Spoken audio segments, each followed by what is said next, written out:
morning. Okay, I'm Shantae Russell. I'm Vice President of Membership at AFCEA International. I'm excited to welcome you to today's panel, the Emerging Leaders, Disruptive by Design panel, Preparing for Quantum Threats, Securing Our Nation's Defense Through Post-Quantum Cryptography. For those who may not know, AFCEA's emerging leaders are made up of our members who are age 40 and under. I want to stress, though, that our panelists that are here with us today are not here solely because of their age, yet they're here because of their experience and expertise in their fields, and yes, they just happen to be under the age of 40. We appreciate your time and support of our panelists today. You're in for a great session, as our emerging leaders always have great perspectives on AI, IT, and cyber. As you heard, the session is approved for continuing education, so please be prepared with your questions so that you can qualify for, you can get your SCE credits, and yes, scan your badge in the back there. So I'd like to introduce our moderator for today, Parker Woods. Parker sits on the Emerging Leaders Advisory Council as the Vice President for Internal Operations. Parker is a cybersecurity engineer for Equator Corporation, overseeing product development for Overwatch, a proprietary cybersecurity tool. Mr. Woods has also previously supported NASA's Science Mission Directorate as a cybersecurity engineer, taking part in NASA's SMD security study for the Deep Space Network and Huntsville Operations Support Center Lessons Learned activity. Previously, he contributed to the U.S. Army's DEVCOM's Ground Vehicle Systems Center Cybersecurity, say that 3 times fast, Future Architecture Report. Parker is going to introduce our panelists and moderate the discussion, so please join me in a warm AFCEA welcome for Parker Woods. Thanks, Shantae. Thanks, Shantae, for the warm welcome and introduction. It's great to be with you all here in Baltimore this morning. As a University of Maryland graduate, I've spent quite a bit of time here in Baltimore, going to Orioles games, eating cheesy crab pretzels and Old Bay wings and all the other wonderful things you can do here in Baltimore. It's also great to see some familiar faces, both on the panel as well as out in the crowd and around the show. So great to see you all here. Thank you for joining us. I'll go ahead and introduce our first speaker here, Jonathan Villalobos, or JV.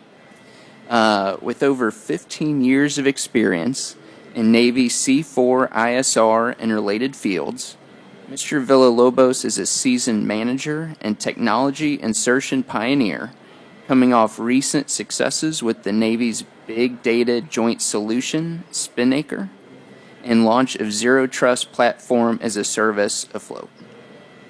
For PEO Digital, Jonathan is focused on rapidly delivering the most modern and cutting-edge capabilities available across the largest and smallest companies that appreciably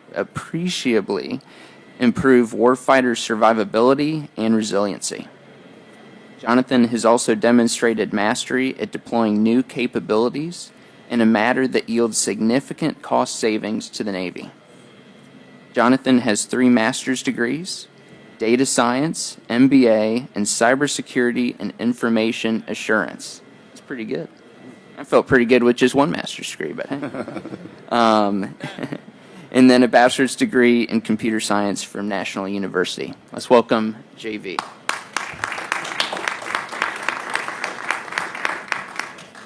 All right. We're also joined by Greg Tomczyk. Greg is the CEO of Valor Cybersecurity, specializing in securing America's defense supply chain. A former professional athlete, and I'll just insert this here, as a former pitcher for my St. Louis Cardinals. Rock on. Nice. Turned cybersecurity entrepreneur. He has helped over 250 leading organizations strengthen resilience, including American Airlines and Caterpillar. He is a trusted expert in the industry, serving as a live cybersecurity expert on ABC, Fox News, and contributing regularly to Inc. magazine. Greg is dedicated to protecting critical infrastructure that underpins national security.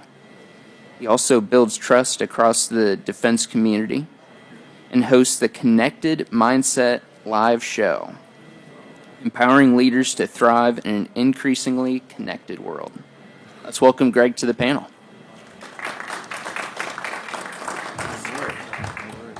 I don't think I could have picked the timing on that much better, Brian. Good job. Sorry.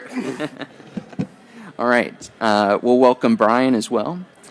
He's the CEO and co-founder of Cloak, and was born into a house where scientific rigor and musical discipline were dinner table staples. His father holds a PhD in physics, and his mother is a professional violin instructor.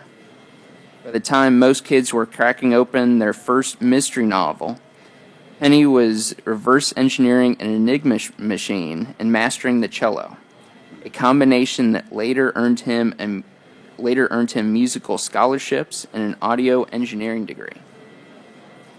But the strings and the soldering iron were never enough. Penny has always been fascinated around bulletproof data protection systems. That focus has produced 4 issued U.S. patents in data security and key management, proof that his ideas survived the crucible of the patent office as well as the marketplace. Today, Penny channels that multi-domain DNA into Cloak, a company tuned for the threat landscape we'll be facing 5 years from now, not 5 years ago. Let's welcome Brian Penny. As I think about that bio, I think that last sentence in there really is a great segue into this panel. The technology that we'll be discussing today is one that is on the horizon. Obviously, the advent of quantum computers we anticipate to be about 5 to 10 years down the line. And so we need to be obviously planning now for those changes and this revolutionary technology that will be breaking our today's classical encryption as well as quantum encryption down the line. And so with that, I'll go ahead and transition into the first question, which is all about understanding the urgency of post-quantum cryptography. So the first question is, given the anticipated arrival of quantum computers within the next 5 to 10 years, why is it crucial for us to initiate discussions and actions on post-quantum cryptography today? Do you want to kick it off? Do you want me? You can take it. All right, cool. So, hey, this is Jonathan Villalobos. So the urgency lies in the efforts that we're actively pursuing today in warfighting. Think of the adversary already in our backyard. Think of your standard end-to-end encryption has already been proven to be compromised. We're in an attack surface that is paramount in terms of proactive nature versus reactive. We can't do patching. We can't be in a world of compliance.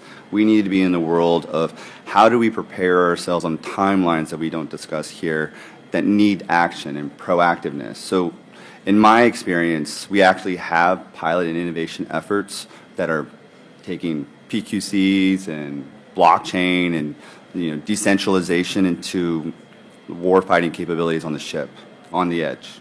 And the discussion here is trying to get people to understand in the audience or the people to really communicate and understand as an extension of the narrative. We need to do something now. We need to be proactive now. There's algorithms already published by the NIST standards to say, hey, look, we have standards to apply to and implement them if your company has them. And I've been a part of efforts that do that as well. And I think what's important is we don't have the rigor in testing and validation that we need in the community of interest to promote resiliency. So if we want to get after the resiliency that says it takes these algorithms and these capabilities further, we need proactive collaboration and partnership and demonstrate those worth in the real world today if we're going to be ready on certain efforts. Anyone want to add to that? Yeah, I'd add to it, a big thing that's happening right now is adversaries are harvesting our data now, and they know that they're going to be able to decrypt it later. So imagine the plans for a battleship or an airplane. They are getting those plans. Yes, they're encrypted, but they are sitting on hard drives right now that they know that they're going to be able to decrypt that data as soon as they have a quantum computer. So it's important to secure your data now for anything you want to be using within 15 years because they're going to have the plans for it. Yeah, yeah, I love topics like this because it requires us to think a little bit ahead. Most of the time, when it comes to the threat, we don't think about it until they're on our front doorstep. I'm fortunate enough to work with leading defense contractors that ask these questions. How does quantum computing impact my network, impact my secure network, and ultimately impact my budget? And we have to help them think ahead about what does this actually mean from a computing standpoint, but from an encryption and cryptography standpoint. And I think it's extremely interesting when you hear experts on this topic talk about the adversary taking our data now and encrypting it later. We oftentimes think about data being stolen and then decrypted now. So we got to think 5 years ahead, 10 years ahead. A challenge I'd give each of you, if you're responsible for a security program, think about how you update your standards, just like we have life standards, your standards of security, policy-wise and then technology-wise now, so that you can scale going forward. I think that's a key takeaway you're going to hear from everybody on the panel. And try to take away some key actions. This topic can get extremely technical, but there are some easy things that can be put in place to stay ahead of this post-quantum threat. Yeah, and this topic, obviously, as you mentioned, is technical, but we'll be walking through so many different use cases of why quantum computers, the advent of this technology, is going to have such a big impact. You talked about, battleships and some of the schematics of, in our nation's readiness right now, but you think about embassies, you think about our critical infrastructure, the different areas where we house this sensitive data that today, even today's encryption isn't perfect, right? Just imagine quantum computers being able to break some of these classical encryption schemes that we have today. So Brian, you mentioned harvest now, decrypt later, and Yep. I'd just like to kind of add to that. How does this strategy of harvest now, decrypt later impact our current data security posture, and what steps can we take to mitigate these risks? So I think one of the things you got to think about is data integrity, and go who has access to that data and control that as much as possible. Because if you have to work under the assumption, if somebody can get into your classical encryption in the future, I want to make sure they don't even have that data to begin with. And so how do I secure my data from getting into the wrong hands for extremely sensitive data? And that's one of the things you can do now. And you can just say, hey, I'm not going to put this on an open Gmail email or something like that. I'm going to make sure it goes to the right person through a secure server and have proper chain of custody on that data and show the chain of custody on that data. Yeah, can I add that? Yeah, that gets me really excited, Brian. So some of the stuff that comes into, how do we get after an architecture? Some speakers yesterday, zero trust communication on platforms and providers, that zero trust rubber stamp that really got to an adoption strategy to communicate where you should migrate to or be a part of your solutions to be hosted.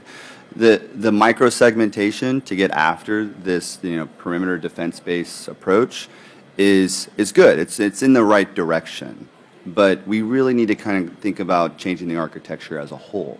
Right? Think about your legacy and your modernization, your software-defined network, your WANs and LANs. The decentralization of these architectures, if you can change a paradigm on the ecosystem, you change the name of the game. So I think what's really, really important here from a post-quantum cryptography or, you're implementing an attack surface that can be compromised. Like, hey, I have a solution, I'm going to put it on a ship. The ship's rudder is its own network. I didn't realize I just increased its attack capability on a surface. What are we going to do about this? Don't do a tech refresh, a software refresh. Consider changing the whole thing as a whole and how we approach the architecture implementation strategy. And if we can do that, become more, resilient between the communication, like decentralized verified credentials, the resistance to harden our abilities with the algorithms that we want to implement with, lattice-based cryptography or whichever, and actually get that implementation on those handshakes more resilient, then we're talking about changing the way we can rely on a firewall, a syslog server, and maybe consider cattle driving some of these concepts. We'll talk about that a little bit later. But to me, it's really, really important that when you start implementing capabilities out there in the world, especially in the government space, very siloed networks everywhere, proactively, don't think about colluging them together. Think about this post-quantum cryptography as an opportunity to can change the architecture as a whole. I think I want to add something to that, and one of them is we see it in the power industry all the time. Is a lot of these networks were designed to be air-gapped, and they say like, "Hey, all these OT networks, the command and control systems, we're going to keep them air-gapped and never have them on the internet." And so you go into a power plant and you'll see Windows 95 machines, for example. And now you see regulators going, "Well, we want to be able to remote monitor into that environment." So a system that was designed to be air-gapped is now being required by regulation to have a connection. And so it's one of these things, while you're designing these systems, you go, how am I going to design this system if I have to connect it somehow? And if I have to connect it somehow, how am I going to do that to mitigate my risk as much as possible? If you do that in your design phase or when you're in your redesign phase for a system, I think you're going to be in a better place than just going, oh, we'll keep it air-gapped. Yeah, that's fair. Yeah, I love that topic because we think about regulation, then we think about security strategy, and sometimes those speak different languages.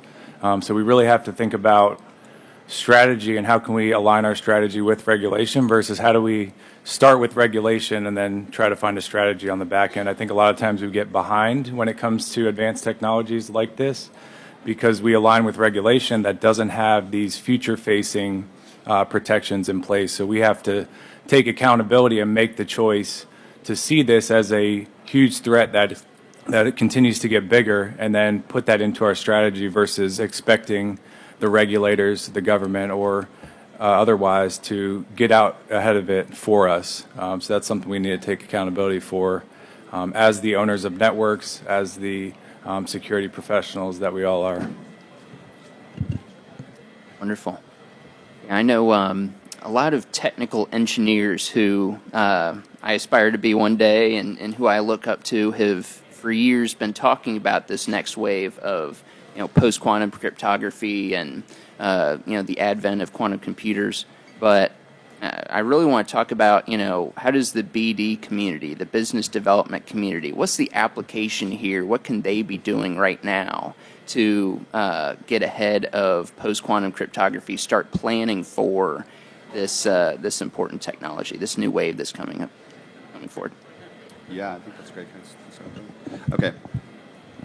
So I love this opportunity to partner, right? Partnership and collaboration in terms of this development. So in the government space, we look at across organizations to work together. If I could take a great opportunity between the collaboration of your technology that's aligned towards the resiliency of PQC, I'm going to go and talk to, let's say, Space Force. And I'm saying, Space Force, you have an opportunity to do some C2 command and control over here with tactical on C4I.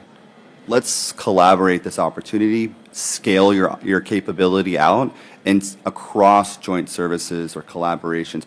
Often enough, we do different motions on a vertical architecture. This is JFQ Odin, this is DISA, this is a horizontal network down to the mobile manpack unit, or unmanned vessels. The difference is we can solve all these problems. They're common and collaborative in their problem statement. It's just they have different paradigms. If I have an adversary trying to penetrate an application, we'll just call it a joint coalition application. And I don't want my adversary to know that my coalition partner accessed that information. If we could decentralize that capability, and let's say on that OSI model down to the data access point, we could limit their ability to access data, right? And then all they try to do is generate is a zero database visualization. They don't have access to the syslog server information of our coalition partner.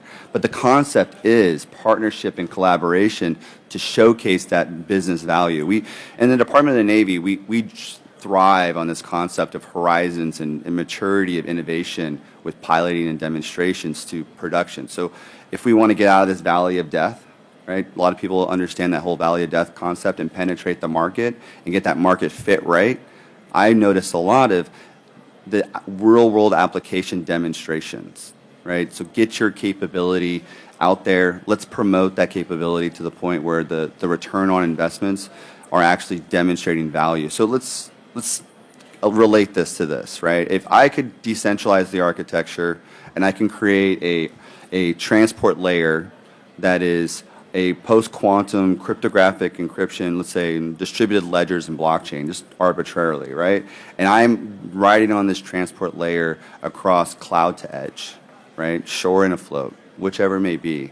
I want to be able to do this in a way where I can actually take return on investments to get rid of stuff, right? I want to be able, if you can tell me you can implement these capabilities and I can turn stuff off, we call that cattle drive. If I can seriously cattle drive some stuff out, then we're going to have that transformational partnership conversation out of the valley of death, take those wins, and not say, hey, cost savings wins, but your transformational money's there, right? You can now take that funds that you would have saved and recreate your architecture, translate those capabilities across, and actually get the sustainment focused on your new latest and greatest. There's a lot of great opportunities that come into the modern service capability of, like, let's say, adoption of legacy, right? You know, we got to wait for MDE to be compatible with Windows 7, you know, and you need to update tech refresh, software refresh your capabilities. Well, what if I didn't care what application it was? What if I can access that data, right? But this is the conversation of modern service capabilities, partnerships and collaborations, and mindfulness of this attack surface for, you know, post-quantum cryptography.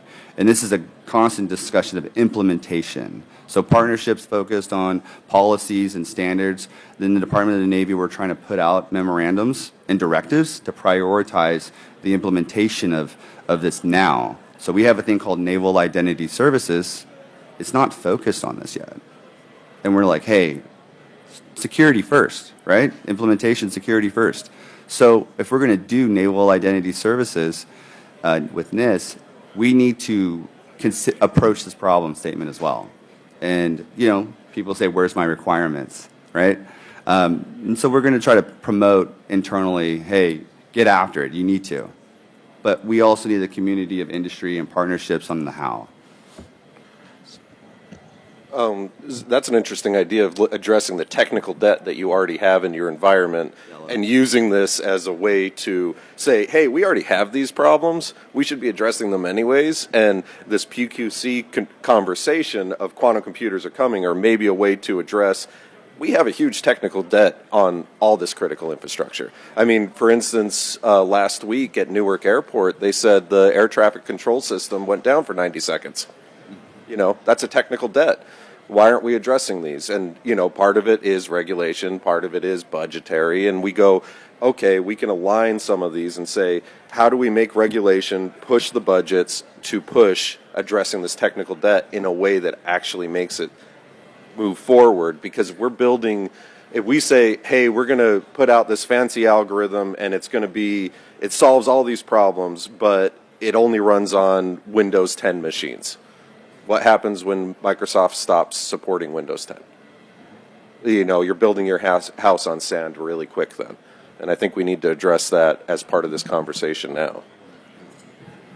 Yeah, there's an enormous amount of opportunity to set the requirements for what this will look like. I think a lot of times, like JV mentioned, we look for somebody to tell us what the requirements are, and then that's what we go and bid on. We love seeing our industrial partners and the industrial base develop something internally and then go and sell that to the government or to their other partners. And this is a prime opportunity when we talk about business development folks that are out there talking about strategic partnerships, is find companies that are implementing it within their own network or have done so. And it's an opportunity to share the business case with the government or with integrators to partner up and help them pave the path forward and set the requirements. If you can set the rules of the game, you're going to be ahead of the curve when it comes to putting your company in a healthy position to thrive in this market. And ultimately, every industrial-based partner, every government agency is going to have to implement this type of encryption. So you're going to be ahead of the game there.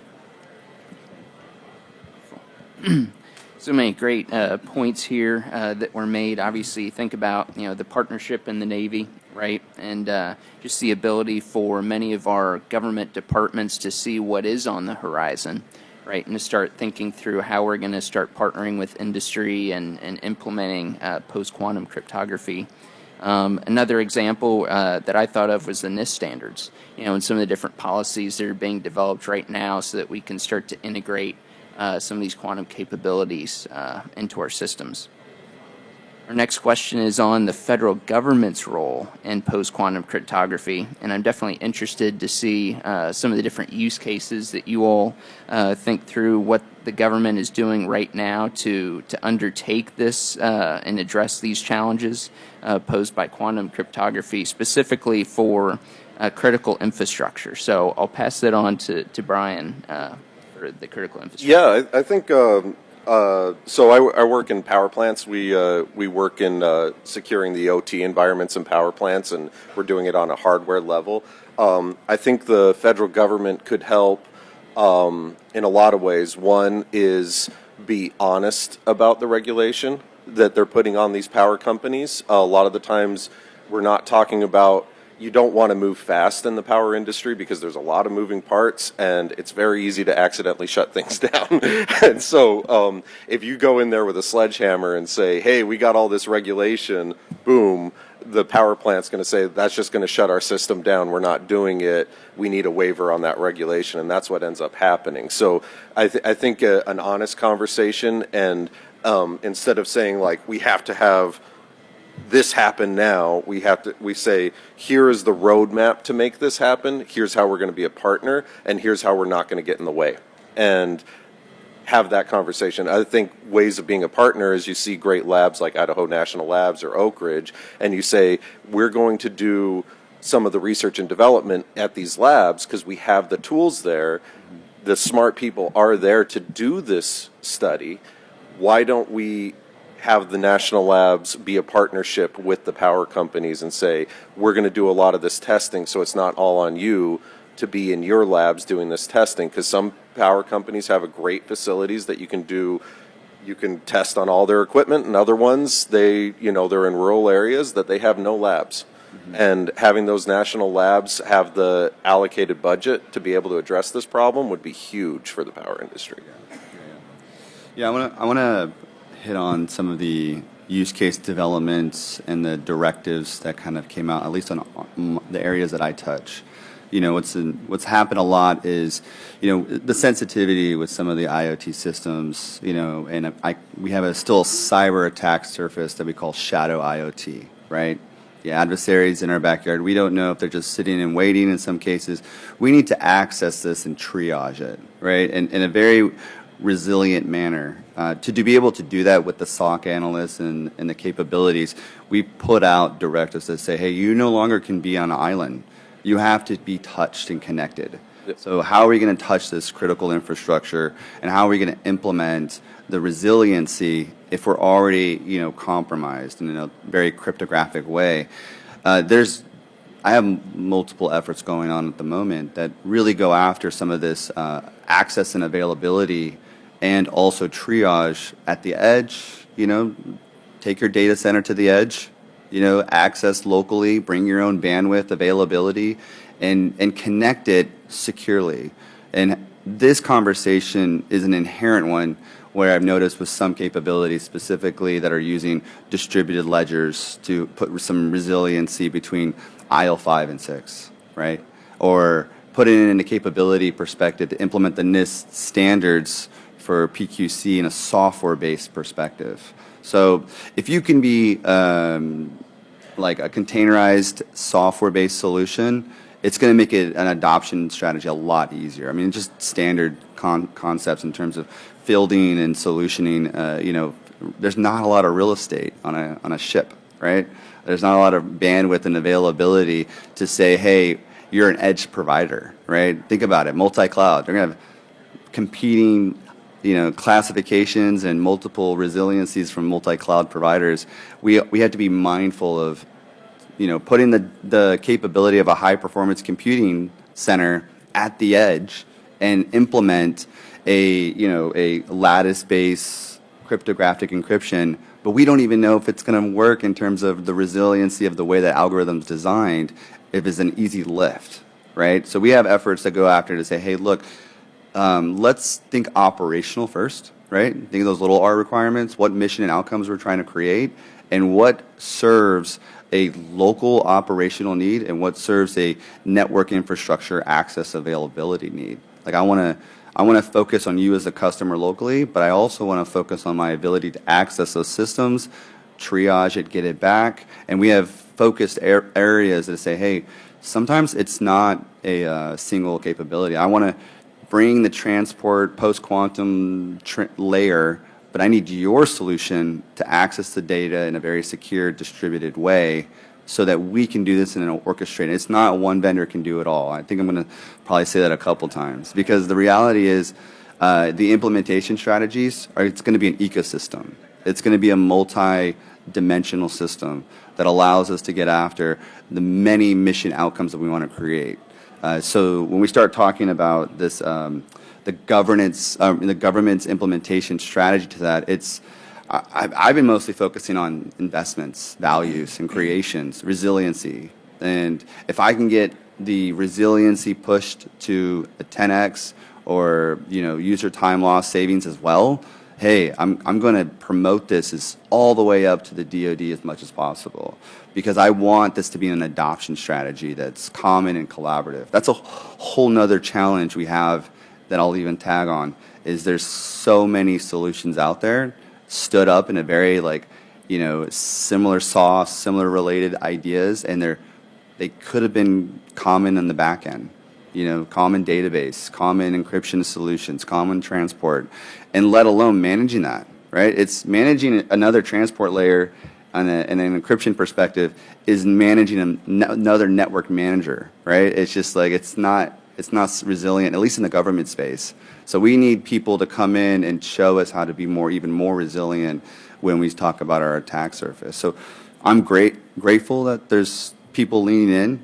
The game's going to always change. Every 5 years we're talking about blockchain now, and post-quantum cryptography is going to be the standard. Hey, what does it mean in a quantum computer perspective, quantum chip perspective, on an attack perspective? What does it mean from a cross-domain perspective? What alternatives do we create? And these are the conversations we're actually having now. It's just a matter of how do we do it? And that's one thing I'm going to also promote is industry, please, speak up with a loud microphone, on your abilities to support these efforts. Engage, come find us, come create an opportunity to say, hey, I'm here to help you accelerate. And that's the partnership I want to try to promote as much as possible because we actively drive use case and developments towards the outcomes that we want to scale. We don't want to have thousands of solutions out there. Even if we have post-quantum cryptography out there, we're going to still find a backdoor if we don't fix that as well. Well, and the backdoor part of it is important to keep in mind because a lot of times people will think about, oh, these are my most important assets on in my environment. But take for instance a Navy vessel. If I could get into the fuel gauge and make it so that vessel thinks that there's not enough fuel, they might turn around while they're in theater because they need to refuel. Who thinks about encrypting the fuel gauge? You got to think about the whole system and go, what's my attack surface on this entire system? And it's like he was saying is you got to have edge capabilities. You can't centralize everything because what happens if somebody has a network tap on my network? It's passive. You can't see it. You can't see a network tap that's plugged into the Ethernet lines. And if it's connect to a router that's sending out, how do you know? So if the data is not secure before it goes through your whole network, you can't tell. So you have to be looking at that edge computing and go, how do I secure this data as close to where it was generated as humanly possible? Yeah, I think it's been hit on pretty hard here. We need to lean on each other, both from the government and the private sector side. I think a lot of the times, we look for guidance from the other party, and I think when we're supposed to know something, when we're a technologist, when we're a security engineer, and we're supposed to know about IoT devices and operational technologies and high-performance computing, it's hard to ask for help. We've had multiple technologists in high-performance computing labs just ask us to reiterate to their bosses or the folks that they report to that a similar message. And sometimes that's all they need to be empowered to implement something like this, is just to have somebody else to lean on, to support, and to ask for help. And I think that's really where the private sector and the government can come together, is folks from the government and the private sector being able to ask questions when they need help, and kind of putting the ego aside so that we can get out in front of this versus fighting against ourselves, which is oftentimes what we do in this space, whether you're talking about smart cities, smart military bases, talking about advanced technologies, or you're talking about IoT and OT. So I think from that standpoint, we really just need to lean on each other and ask for help when we don't know. And I think that's hard for us to do because we value ourselves for what we know and that expertise we're supposed to have. Great. Thanks, Greg. So this next question is going to be going right back to you. From a policy standpoint, what regulatory measures should be considered to ensure a secure transition to post-quantum cryptography? How can these policies support innovation while addressing security concerns? Yeah, I think most things start with policy, or we look to policy to dictate the requirements. But sometimes that's not policy from the government coming down to your agency, to your division, or even to your organization. That's ultimately the policy that you create that goes up to that level. I think that's one of the things I always look for in organizations or supply chains, is how do we meet each other in the middle versus waiting for one of the parties at either end to act. And sometimes we're looking across the aisle just waiting for that person to set the policy, set the standard, or look to NIST to update the standard before your organizational policy is updated. And that's honestly too late most of the time. They are ahead of the curve, great folks over at NIST putting great things in place. But information sharing with folks like NIST and trying to set the standard. There is return on investment value, if that's your metric, when you're able to set the standard and get out in front of it. We've seen it time and time again with the industrial-based partners that we support. It could be a little bit delayed, but ultimately, if you set the policy at your company or your organization or your division, then you pipe that up and say, here's what we've learned from setting this policy. You're not going to do everything perfect the first time. But if you're able to learn those lessons, you sell those lessons to your bosses or to other divisions. That's how we all get better together. And I think that's why we're all on this panel together, is how do we share expertise from our unique perspectives in order to help people take action. And ultimately, that's the challenge we want to see each of you walk away with, is how do I implement this into my organization with everything I've learned from what the government's saying, what the private sector's saying, and what industry is saying on how do we stay ahead of the curve and ultimately protect the warfighter, which is why we're all here. Yeah, so this is one of the things I like what you said about proactiveness. Often enough, we have in the government space a lot of policies, a lot of directives, a lot of memos. Sometimes people just say, hey, look, great, I know you can take this policy and memo. I'm not going to do anything about it. But the realities have fallen to change today, where I call it the tectonic plates are shifting to where we are today. We're changing the culture on that. We really are. We're changing the culture to say, hey, look, we need internal people that are proactive versus reactive, because we can't wait internally in the government space for folks to force the hand, right? Think about it in terms of like, well, what was the policy intended for, right? What was the policy created? It was to really take people to understand a framework or given a direction on what they should do in a guided way, but really drive action, drive outcome. And the thing that I really like the most about this conversation of, creation of use cases, development, partnering with industry, and talking about policy is that feedback loop. Right? Generating that feedback loop from a community of interest perspective to change policy, to look and feed back up to the sponsors and the people that push policies to say, hey, look, that's great. Here's a better opportunity. Here's the way we need to drive this direction. It's a connection that I would love to continue to create, because when we start becoming this, like, scaling outcome. Think of like, GitHub back in the day, open source community. The open source community pushed and evolved the capabilities that come out of your software suite, right? That's the creation I would love for policies to get that, instead of, hey, here's a requirements review board, here's a submission, here's a directive, and another vicious cycle of iterations, and it's next year we're talking about it, and where's my money, where's my funding to do so? It's actually given towards the community. It's actually, that's the noise. That's where we need the warfighter. That's where we need the industry to be loud at the top of the mountain and promote this all the way up to drive policy in a way where it's resiliently updated, communicated. Because I'm often enough going like, okay, great, here's requirements, here's policy, more than enough requirements out there. You can imagine, what do we really want to accomplish? What's the underlying capability we need to directly push? And then how do we get that back? That's a hard one.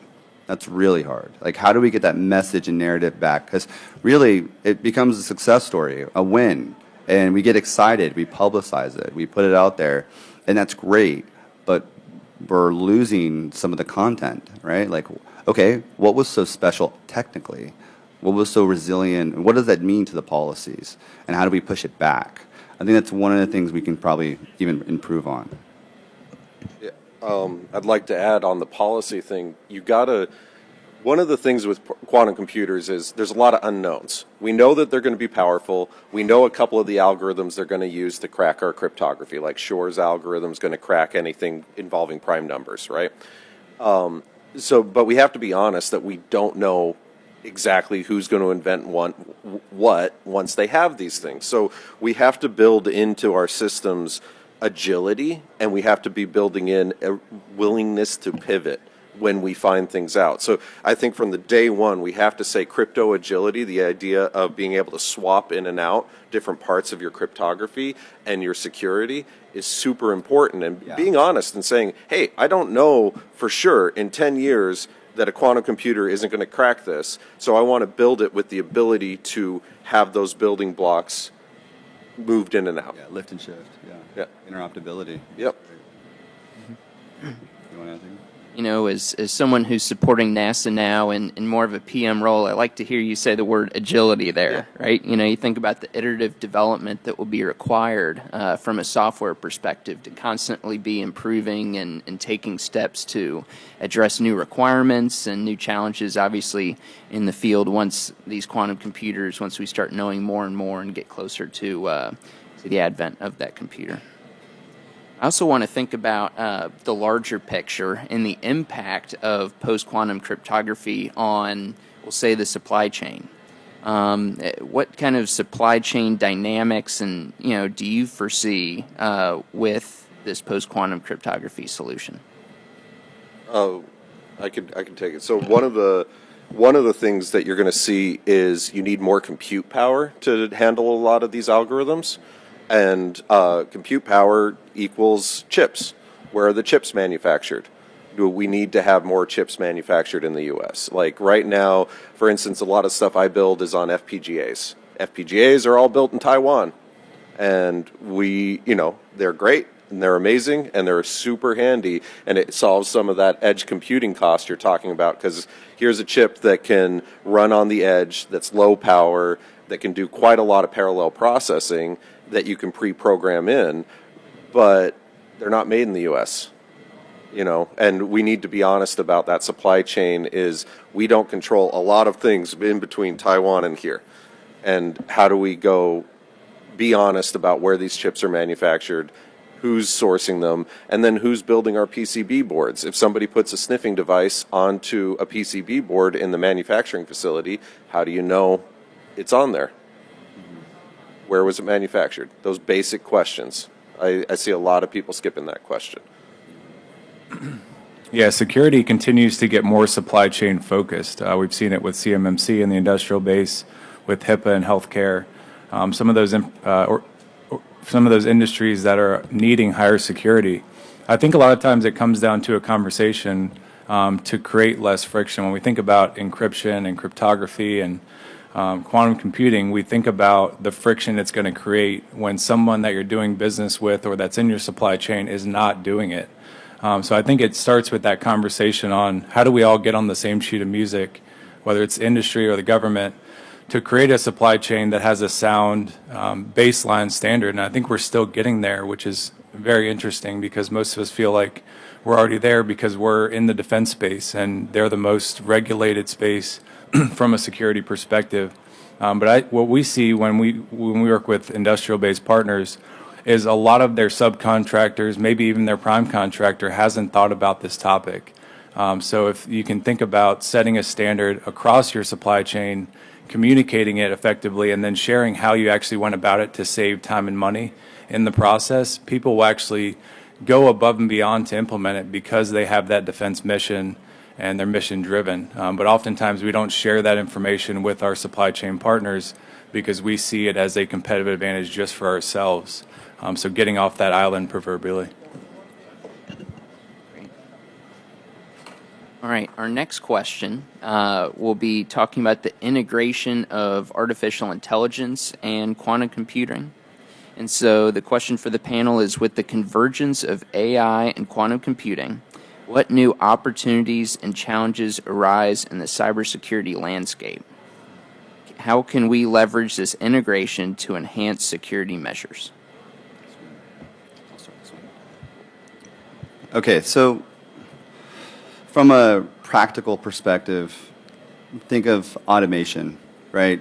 I mean, from an implementation strategy, what are we gaining, right? Some increased abilities to accelerate our workflows, increased abilities to accelerate our, inference on gaps in knowledge, the abilities to implement AI and our, machine learning. The difference here is that it applies in this application from a model implementation of your algorithm perspective. So if we have, some adoption strategy that goes into the mission outcome on the warfighting capability, that we're taking an accelerated approach of, hey, how is this implementing our abilities to predict the possibility of an attack from an anomaly detection perspective of an adversary, breaking this or accessing this system. We can start having those iterations internally in a lab-based connection, a connection from a high-performance computing center to operations, and apply these inferences through AI and capabilities, either at the chip layer or at the edge layer or even in the cloud in an ideal connected state, to be able to create the abilities to make decisions and accelerations on products and the implementations of algorithms that we want to kind of get to the point of creating an outcome we want. So like something mission outcomes, right? You have a local operational persona and you have a network manager persona. I want to take these capabilities out to the customer, and the customer has that capability to give us the information back to tell us, but we can't create that message very well. AI and automation through these capabilities will allow us to accelerate that feedback loop and iterate to the point where it can actually start telling us, hey, here's some gold standards, gold, silver, bronze standards, and how you can implement these algorithms and adopt the access points to your customer or warfighter in a more streamlined way. So there's kind of like this return on investment approach in itself to say, hey, I can take this from a resiliency perspective of implementing AI from a cybersecurity anomaly detection, or I can take this from an operational function and say, hey, look, am I implementing something that's actually valuable to my mission outcome? And I found that to be really helpful to, let's say, dashboards, locally common operational pictures and visualizations that we're trying to create from our end user perspective, and having that AI implementation to accelerate our abilities to do that. Because that feedback loop is delayed as much as you can imagine. From a algorithmic, I think I've hit it, that operational security perspective, we really do need to maybe apply the research and the implementation strategies with AI and capabilities to iterate to the point, are we doing these algorithms ideally? Are we applying it the best way? Is there a more effective way to do this? Because the lift can be large from a key perspective, and the implementation can be complex on some of these hash algorithms, some of these polynomial algorithms that create a lot of different nuances. Yeah, I think another big part of AI is going, hey, these are new capabilities, and take for instance AI agents that could be red team testers. So you build AI agents that can go and constantly test your environment and probe your environment, and then have that feedback loop to an AI agent that says, oh, I saw this hole, okay, feedback loop, patch the hole, and then I'm going to let a human know. But it's how do you set it up in a way that the AI agents can't run amok inside your environment if you're having them red team test the whole thing? I think that's one of the things we got to be honest about. Is this is I've seen a couple of really cool companies starting to do that, and the problem is they get going and suddenly your system breaks and you don't know why, because that feedback loop wasn't quite fine tuned enough. You know.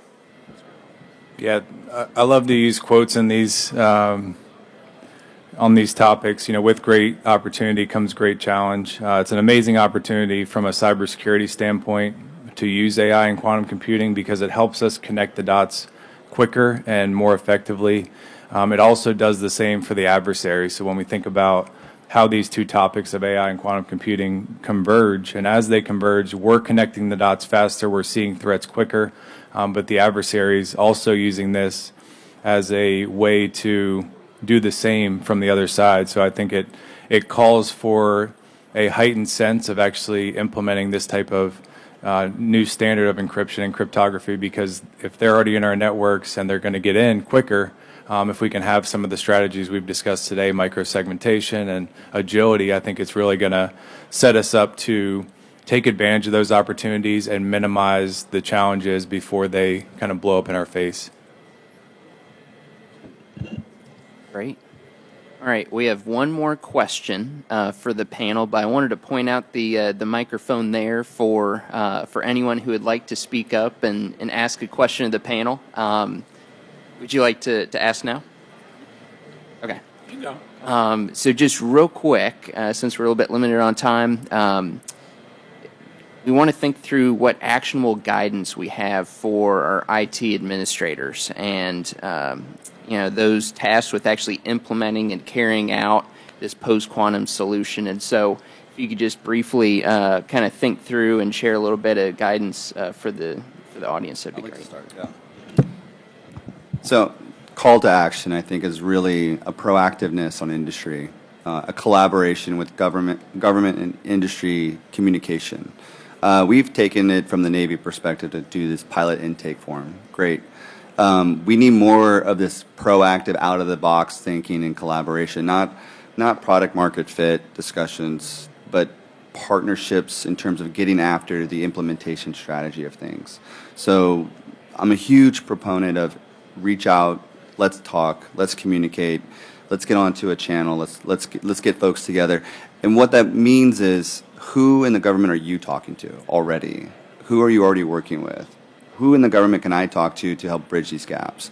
That would be really a proactive approach to get us to the point where it's like not just a bag carrying quota, lock-in from one vendor to the government, one stakeholder. We need to get beyond ourselves. Think long game. We got to fight the mission. We got to fight the war. There was a great experience that I had recently where we had a 4-star Fleet Cyber Command person speak to the CEO of a very large company to say, hey, look, you need to shift your product line, because if we're attacked tomorrow, you won't have a data center. You won't have a product line. So we need to change this culture of saying, hey, we don't need to pull out the biggest caller device. It starts at every level, and we can start communicating outcomes and getting after on the focal tip of the spear discussions on warfighting. Yeah, I think just asking the question, what does it look like to get our organization to post-quantum cryptography? The standards are out there through NIST.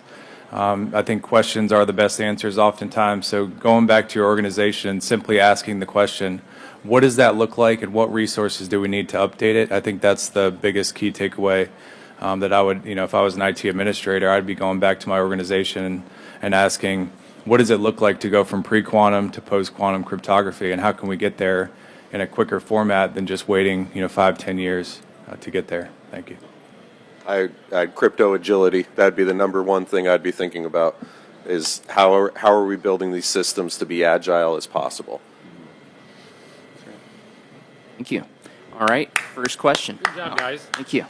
So I think that in the spirit that questions should add value to the discussion, I'm going to try to add value, but I'm also going to give you guys a break because you guys have killed it, because I think this hopefully will add value to the people here listening. I wonder how many people have TS clearances here. Okay, a percentage, maybe half. So if you don't have a TS clearance, it's really hard to be aware of where some of this stuff is.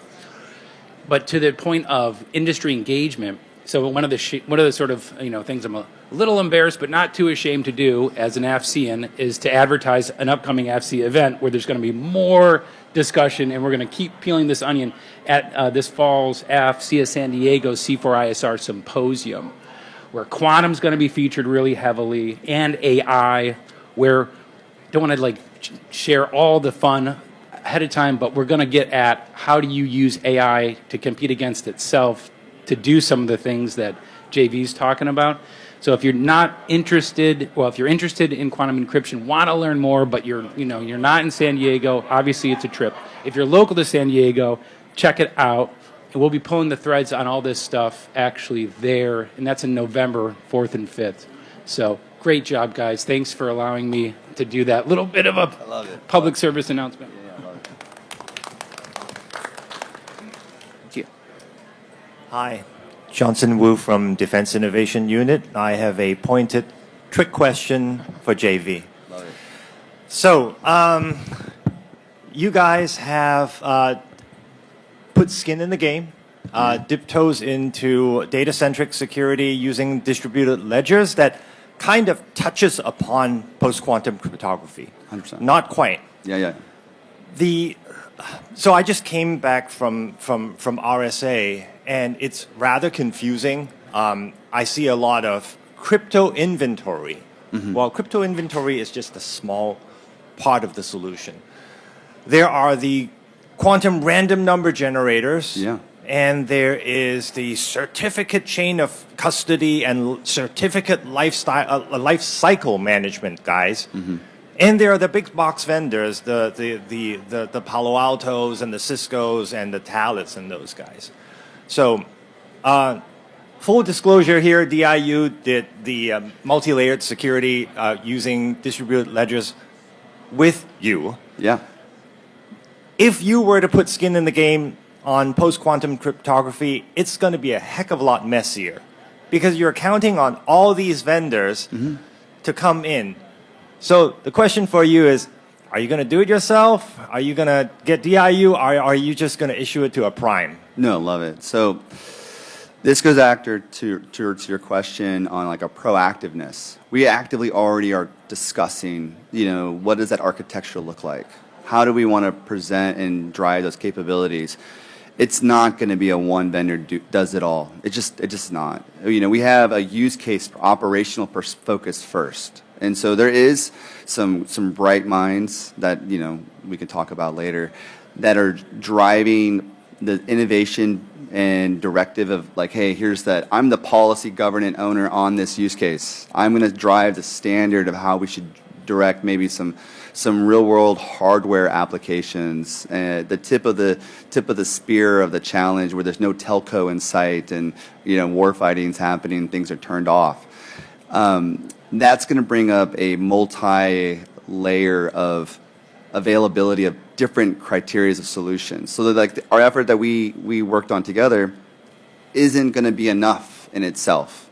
There's other solutions we have on other contracts, but that are driving in parallel different perspectives from a platform perspective.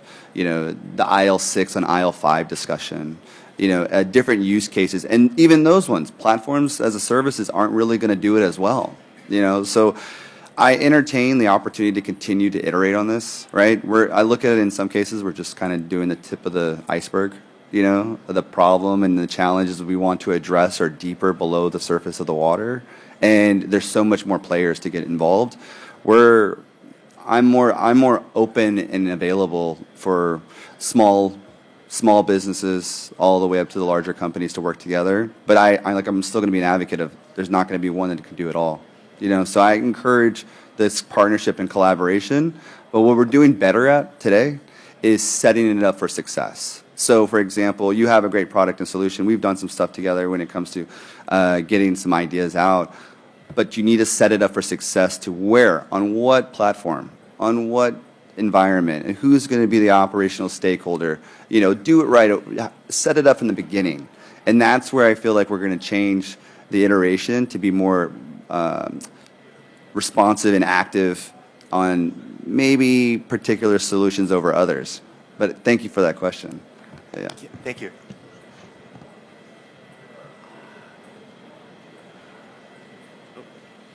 Morning, guys.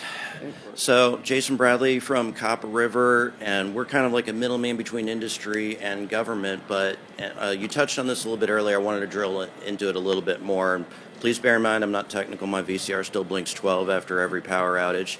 So, what is the most common theme of resistance that you guys have found when talking to the government about post-quantum cryptology, and what has been the most, I would say, successful conversations or successful theme that you guys have used when it comes to convincing a government official that this is what they need to be doing? Yeah, I'll take this one. Okay, unless you have something to add.